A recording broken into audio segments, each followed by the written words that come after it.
2013 of the fantasy basketball season, and all the smoke is cleared after the crazy trade deadline where 15 trades went down yesterday. So if you don't have the latest news on the trades and what went down, I got a bunch of the deals posted on the channel. But anyway, here's a few centers I would look to buy low or trade for here this week. The first guy is Dwight Howard of the Philadelphia 76ers. So we saw yesterday Tony Bradley get traded in a 3-team trade to the AC Thunder. So obviously Joel Embiid, he's out the next few weeks here. And Dwight Howard, he's going to play major minutes for this Philadelphia 76er team, I believe, at the center position. And obviously you don't got to give up much to get him. And on the season, he's ranked 216 in fantasy basketball, 6.6 points a game, 8 rebounds, 53% from the foul line, and 57% from the field. But the last couple weeks, since Embiid went down, 5.5 points a game, 10.3 rebounds, a block a game, 50% from the foul line, and 45% from the field for Dwight Howard. So Howard, yesterday, his time was cut short because he got ejected versus former team, the Lakers. Him and Montrezl Harrell were going at it a lot in that ball game, and Howard, he just got ejected. But Howard now, next 2 or 3 weeks, he's going to play a big role for this Philly team. Obviously, with Tony Bradley traded to the Thunder, like I mentioned, and the last couple games, he's been pretty good, except last night with the ejection. March 21st at the Knicks, 4 points, 13 rebounds, 2 assists. March 23rd at the Warriors, 2 points, 13 rebounds, a steal. And last night, in only 6 minutes, he was on a good pace, Howard. 6 points, 2 rebounds, 2 blocks before the ejection. So Howard, if you need some decent field goal percentage, he's going to give it to you. He's going to give you about 7 or 8 points a game, double-digit rebounds, and 1 or 2 blocks a game. And you can't go wrong, and you don't got to give up much, in my opinion, to get Dwight Howard on your fantasy roster. Even if he's going to be a 2 or 3 week rental, he's a guy that definitely can help you with center. The next center I would look to try to trade for or buy was Wendell Carter Jr., the newly acquired Orlando Magic center. So Wendell Carter, he was in the blockbuster deal for Nikola Vukovic.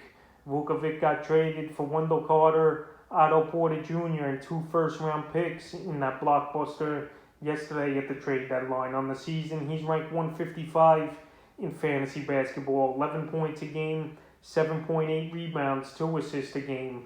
And in the last couple weeks, the numbers, they definitely dropped off. And he was a player early in the week I said to drop because he just wasn't getting the job done for the Chicago Bulls. But now with the Magic, he's going to have every opportunity. But anyway, in the last couple weeks, only 7.3 points a game, 7.8 rebounds, 2 assists, 73% from the foul line, and 43% from the field for Wendell Carter. But now, like I said, he gets a new beginning with the Magic. He's going to be one of the main focuses on the offense, him and Terrence Ross, I believe, for this Magic team. And if he's available in your league, which he definitely possibly could be, he's still out there in 30% of leagues, but obviously in a trade, this is the time to buy him low before he has a couple big performances, which I think he could have with his new ball club. The next center is Jusuf Nurkic of the Portland Trailblazers. So Nurkic, he should be back any day now, according to reports, and possibly even tonight with the wrist and calf injuries that have cost him last season and most of this season. And on the season, he was ranked 180th before he went down, 9.8 points a game, 7.7 rebounds, 2.8 assists, 55% from the foul line, and 48% from the field. So Nurkic, he just wasn't right the whole season this year.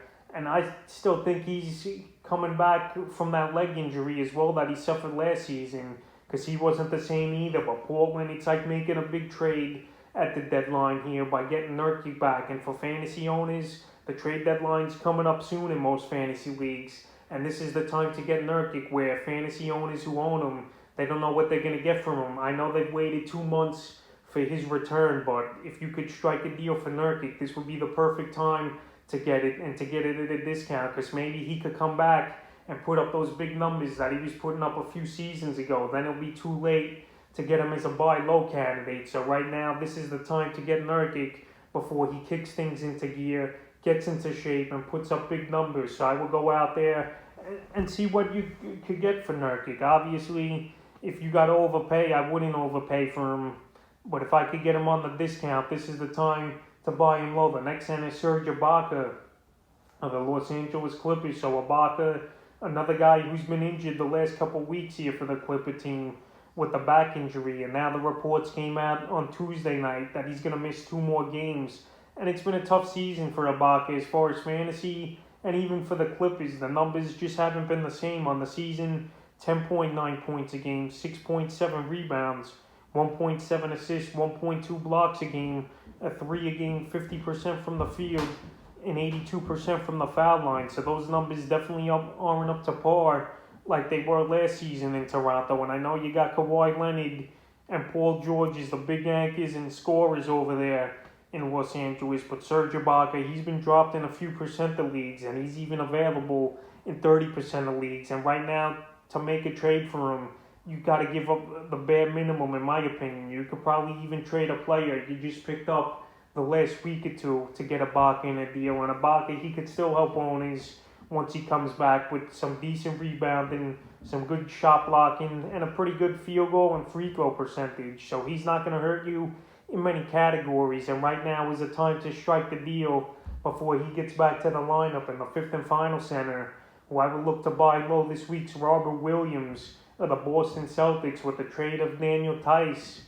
It's the perfect time now to get Robert Williams before he gets major minutes and breaks out, because when we've seen him play 20 minutes or more, this is where Williams has excelled and put up huge numbers for the Celtics. And on the season, he's ranked 91st in fantasy basketball, 7.7 points a game, 6.4 rebounds, 1.3 assists, 1.7 blocks a game, 62% from the foul line, and an amazing 73% from the field, even though he only takes 5 shot attempts per ball game. And the last couple weeks where his minutes have bumped up, 11.7 points a game, 9 rebounds, 2 assists, a whopping 2.3 blocks a game, 54% from the foul line, and a crazy 79% from the field. So Robert Williams, I think Boston believes in him, and I said it weeks ago that this guy should get more playing time, because when he plays, this team has been winning a lot of games where he's getting 25 minutes or more.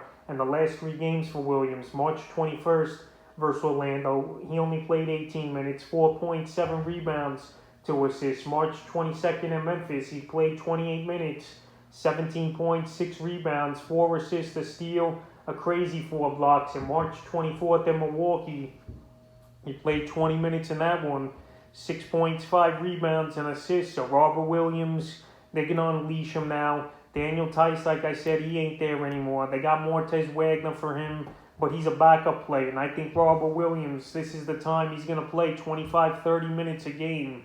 And if you could get him right now on a discount before he breaks out, because his numbers are already eye-popping, this is the time to get him. So that's a few centers I would look to buy low or just trade for here in Week 13 of the fantasy basketball season.